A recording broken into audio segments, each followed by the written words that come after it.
Hello students, आज का हमारा सब्जेक्ट है हिंदी और आज हम पद्य विभाग में से सेकंड पोएम जो है सेकंड पद्य सीखने वाले हैं। इस पद्य में आपको दो भजन दिए गए हैं। एक जो भजन है वो सूरदास जी ने लिखा हुआ है जो कृष्ण के ऊपर है, और जो दूसरा भजन है वो है तुलसीदास जी ने लिखा हुआ राम जी के ऊपर है। ये रहा। ओके, तो ये दो भजन हम इस पद्य में सीखने वाले हैं।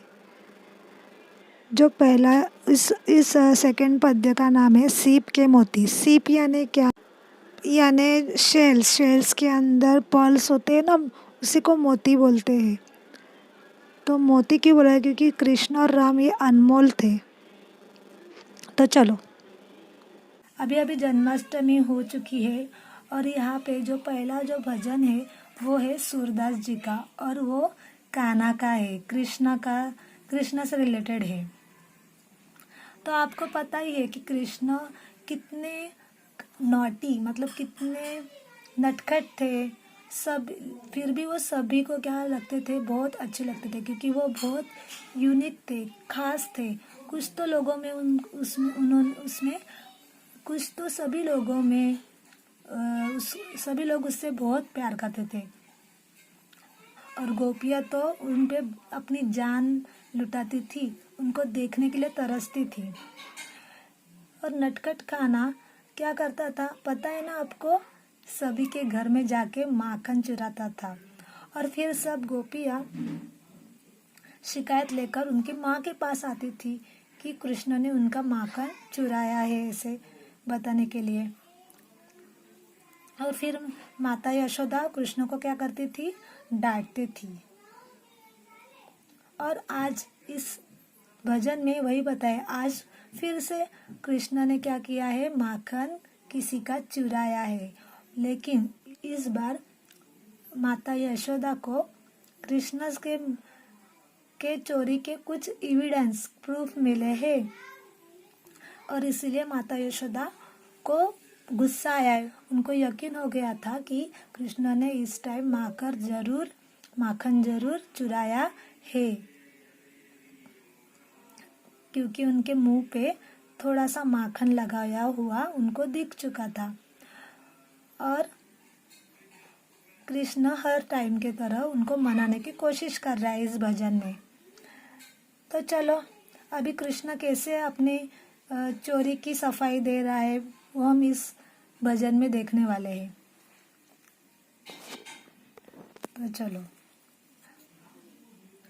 मैया मोरी मैं नहीं माखन खायो, भोर भयो गए यन के पाछे, मधुबन मोही पटायो। चार पहर बंसी भट भटक्यो, सांझ परे घर आयो, मैया मोरी मैं नहीं माखन खायो। मैं बालक बहन को छोटो, छीको के ही विधि पायो।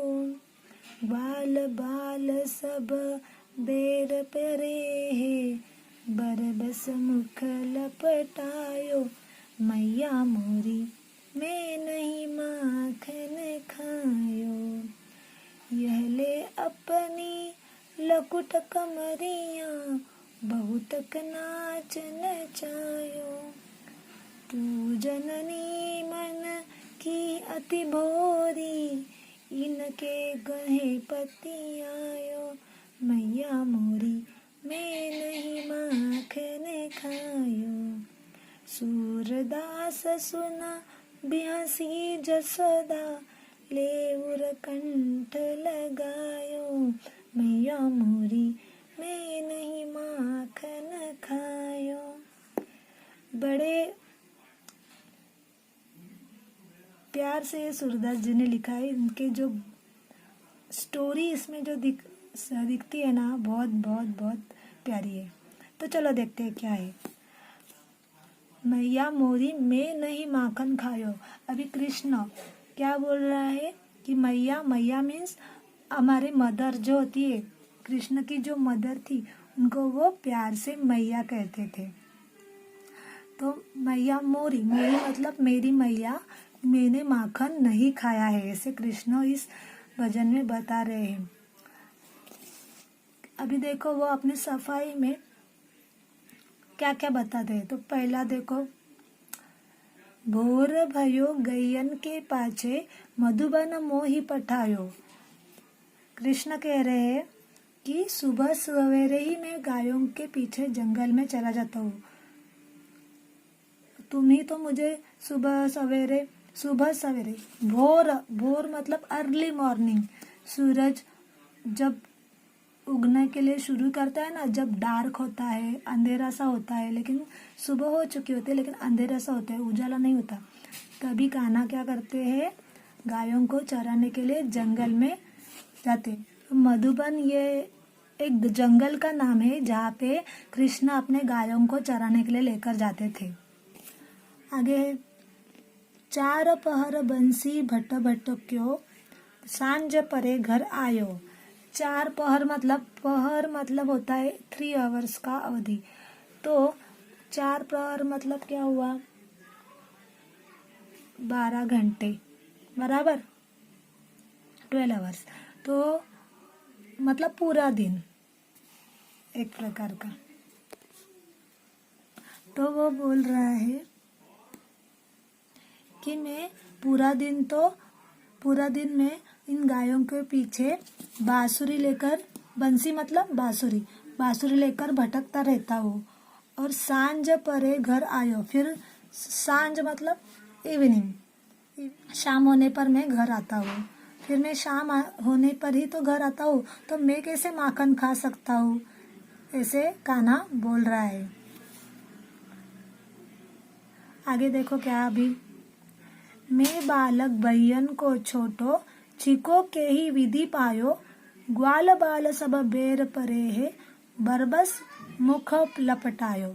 मैं बालक मतलब मैं छोटा बच्चा हूँ, भैयन को छोटो, मैं क्या हूँ, छोटा सा बालक तो हूँ,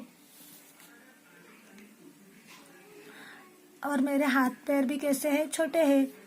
छीको के ही विधि पायो, वो बोल रहा है कि छीको मतलब जो मटकी रहती है ना ऊपर लटकी हुई, जिसमें माखन भरा होता है, आपने देखा होगा टीवी या में, पहले माखन ऐसे ऊपर लटका के रखते थे डोरी से बांधकर, तो उसको छीको कहते।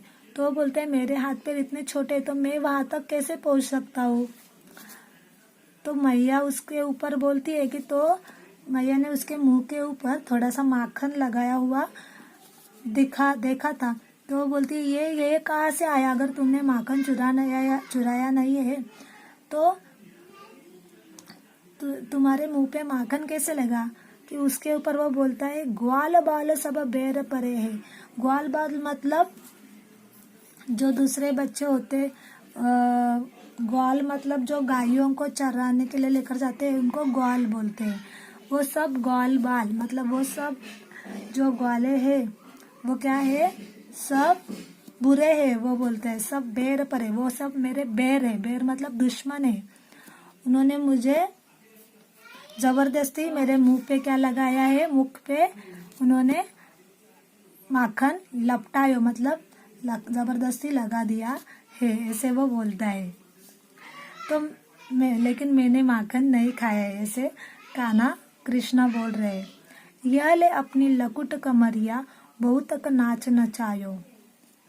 यह ले अपनी लकुट कमरिया, लकुट मतलब क्या, स्टिक, लाठी, और कमरिया मतलब कंबल का टुकड़ा होता है छोटा सा, जो ग्वाले लकड़ी और कंबल लेकर जाते हैं ना, तो उसको बोलते कंबल, कमरिया बोलते हैं। देखो जो गायों को चराने लेकर जाते हैं उनके शोल्डर पे वो रहता है कंबल, तो उसको कमरिया करते हैं। गुजराती में कमरिया अभी भी बोलते हैं।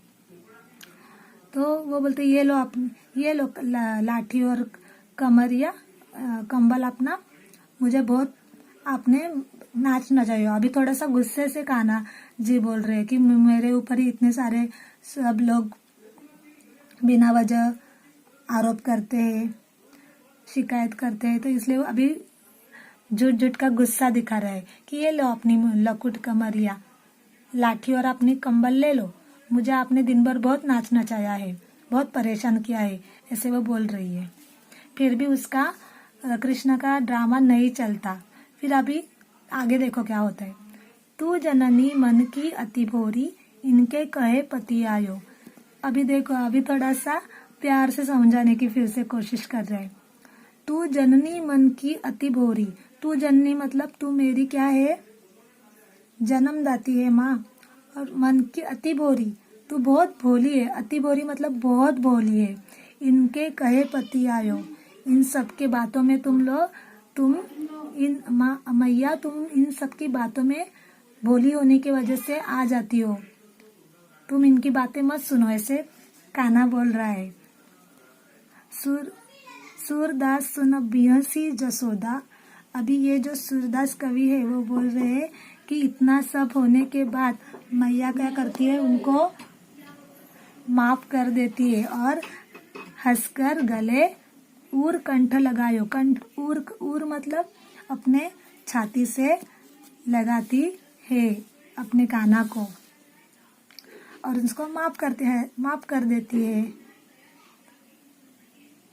तो कैसी थी हमारे कान्हा कृष्ण की ये भजन, कैसा था हमारे कान्हा और मतलब हमारे कृष्ण का, कान्हा का, नटखट कान्हा का भजन आपको कैसे लगा? कैसे थे कान्हा जी? आपको इस भजन से थोड़ा सा पता चल ही गया होगा। तो ऐसे हमारे कान्हा जी थे। अभी ये वाला जो है राम जी के ऊपर है, वो हम नेक्स्ट पीरियड में सीखेंगे। ओके, तब तक के लिए बाय।